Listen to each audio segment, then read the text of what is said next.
The bottom line is anything Black men want to do to liberate ourselves or our community, we can't do it without our women.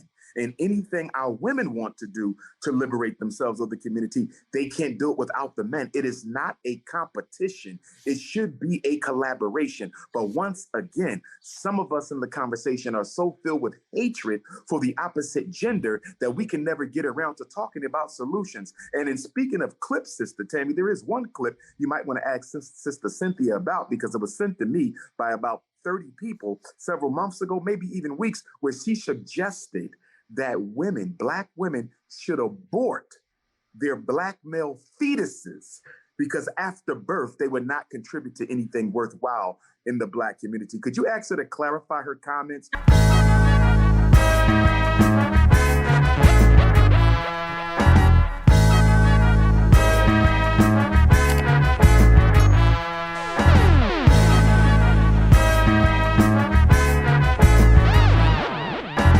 They hate Black men. That's the problem. They hate. Welcome back to Business of Being Black with Tammy Mack. I am Tammy Mack, and the business of being Black today is there a war being waged against Black men? Dr. Umar is getting it a little bit because he says the ladies are lying on him. And I suggest that you run through and roll through every interview and clip that Dr. Umar has to find the clip, as he would say. One thing I agree with you on, Dr. Umar, is a lot of times when we have these conversations, we start comparing Black women to Black men, and we tear one down in order to make the other's point. And oftentimes when I have these debates on the business of being Black, I notice that is often the debate, to break the other person down rather than build them up. But I do want to do some comparative questioning right here. Do Black men face more obstacles than Black women? Dwan. I don't want to put it in a more or less. We face different obstacles, but at the end of the day, this is what we can say is true. Black women have a safety net that Black men don't have. If a Black man loses his job, like earlier, what they're talking about earlier, Black men have no accountability. Well, if a Black man don't pay child support, he gets his license taken away, he gets his passport taken away, and he can't get a job. So there's accountability there. When it comes down to when a Black man messes up, and he goes to jail. And you're going to jail for child support. He's going to go to prison far longer than anyone of any other race or any other sex. So we have the most extreme consequences. But when it comes to a safety net for when we mess up, when we're down in our life, there are no programs for Black men. You know, you can't go through the government and say, hey, if Black men with children, here are this list of programs that only men can get. But it's a whole lot of stuff out there for women. So what's happening, what I'm seeing right here is a lot of lies being told, but lies of omission. Omitting these safety, the fact that women have these safety nets that Black men don't have. And also omitting the fact that in spite of all this, 3 out of 4 Black men still get married to Black women, and we still provide and we still do these things. So, but yes, Dewan, what Cynthia would say is, how come you haven't created your own programs? Well, I personally created my own program. I've written 2 books. You know what I mean? But that's not a program. No, I know. I also have a whole program on how to communicate to your children and how to communicate to families, because my thing is about solutions. But you're talking about safety nets. So the question becomes, how come Black men haven't created safety nets? Black men, the Nation of Islam created what they can create as far as safety nets goes.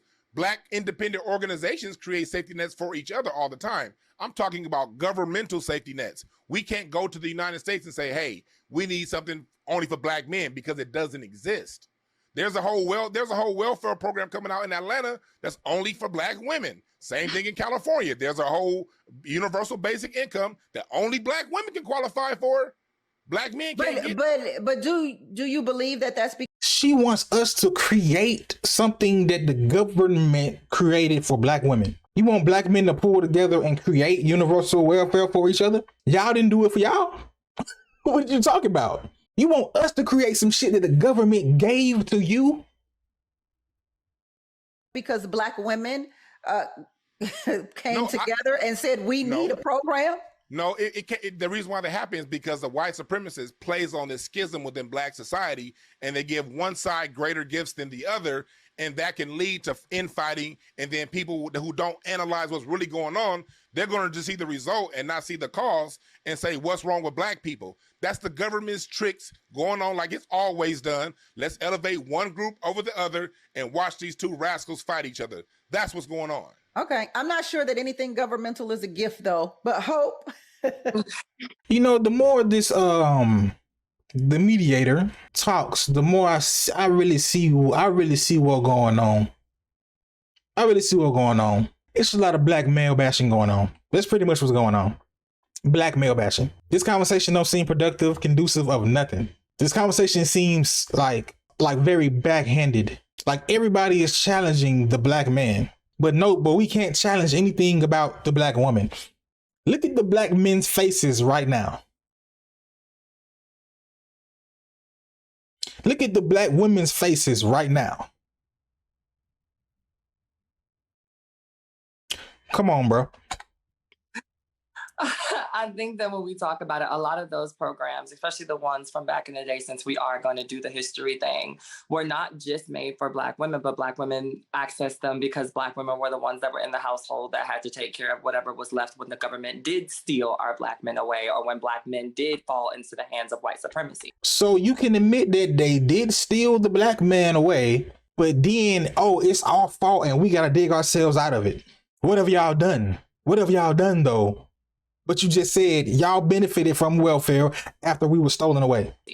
But I also think that the question now is, if you don't see that those things are happening, if we're not seeing those things in influx, then what are the greater black male population doing to enforce that these things happen? When women want things, especially when black women want things, we get up, we say something, we talk about it, and we're going to talk about it till we're blue in the face and until we get those things done. A lot of the times what I find is that black men think that they can ride off of those things, and then when things come to pass and they're not put into the game plan, then you're upset. Then it's like, oh, well, we thought we were going to, why? You did none of the work. You sat behind me and you watched me rally and you watched me do all of these things, and then you thought that you were going to benefit from it. And I'm sorry that I left you off, but honestly, when I was doing this work, it was hard to consider you, considering that I have to take care of you regardless in a lot of those spaces. But I also think that hit dogs will holler. If these things do not apply to you, then let's talk about how you help them to apply to the people that they do and pull those brothers out of the struggle instead of trying to defend something that does not apply to you. If it don't apply, let it fly, and let's figure out how to pull everybody into that fold instead of defending a narrative that you don't even conform to. Why are you so upset?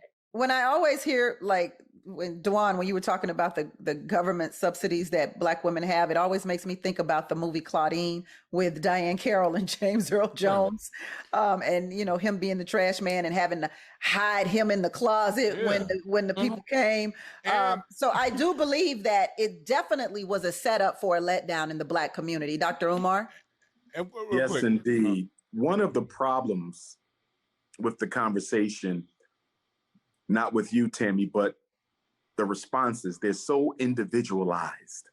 Nothing is being evaluated from a group perspective or a community perspective or a systems perspective or an institutional perspective. The bottom line is anything black men want to do to liberate ourselves or our community, we can't do it without our women. And anything our women want to do to liberate themselves or the community, they can't do it without the men. It is not a competition. It should be a collaboration. But once again, some of us in the conversation are so filled with hatred for the opposite gender that we can never get around to talking about solutions. And in speaking of clips, Sister Tammy, there is one clip you might want to ask Sister Cynthia about, because it was sent to me by about 30 people several months ago, maybe even weeks, where she suggested that black women should abort their black male fetuses because after birth, they would not contribute to anything worthwhile in the black community. Could you ask her to clarify her comments? I would love to.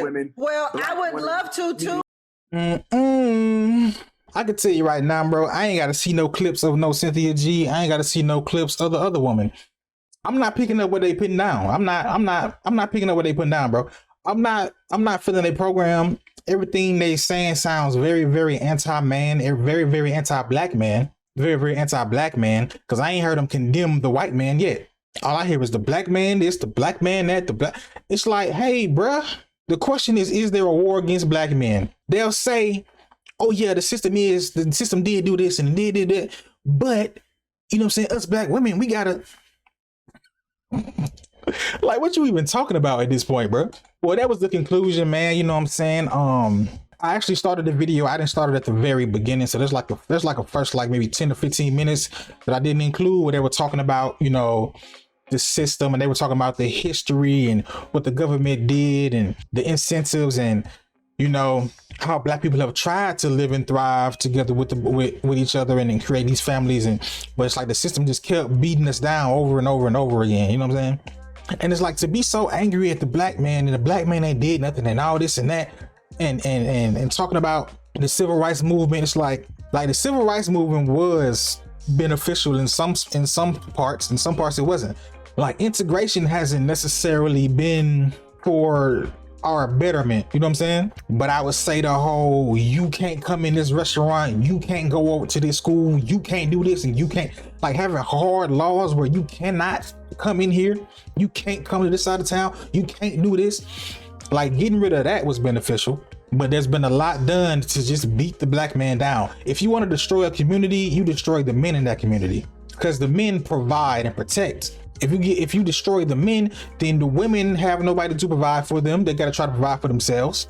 They got nobody to protect them. They got to try to protect themselves. And a community like that is way easier for somebody to come in and just take over and do whatever they want to do with it. Then on top of that, create things where there's a battle within the community. There's an intersex battle going on. So not only are we attacking the providers and the protectors, but now we got them fighting each other. And that's how you divide and conquer, bro. You done conquered the whole community, bro. There's division and instability. It ain't nothing to take them over now. But anyway, man, let me know how you feel about this video down below, man. Could you see what the women were saying? I ain't gonna lie to you, bro. Ain't picking up nothing they was putting down. None of it, bro. Can you see what the brothers had to say? Cause you understand their point of view? I feel like the brothers were trying to say, hey man, look at the what we try to do. We try to empower ourselves. We do things on the individual level. You know what I'm saying? There's plenty of black successful men that are sharing and try to bring little black boys up the right way and empower them, and also acknowledging the history of why we're here today. And I feel like the black women were just saying like, nah, y'all ain't did nothing. Y'all messed up. Y'all trying to be like the white man. Y'all want the white woman. You want to benefit from us being activists. Like, really, bro? Anyway, yeah, let me know how you feel down below, man. If you're still watching, man, you could sub down below, man. Appreciate that. Good looking on that. Next subscriber goal is 4,000. You know what I'm saying? So go ahead and tap in with the kid. Appreciate the love, and I'll see y'all in the next one.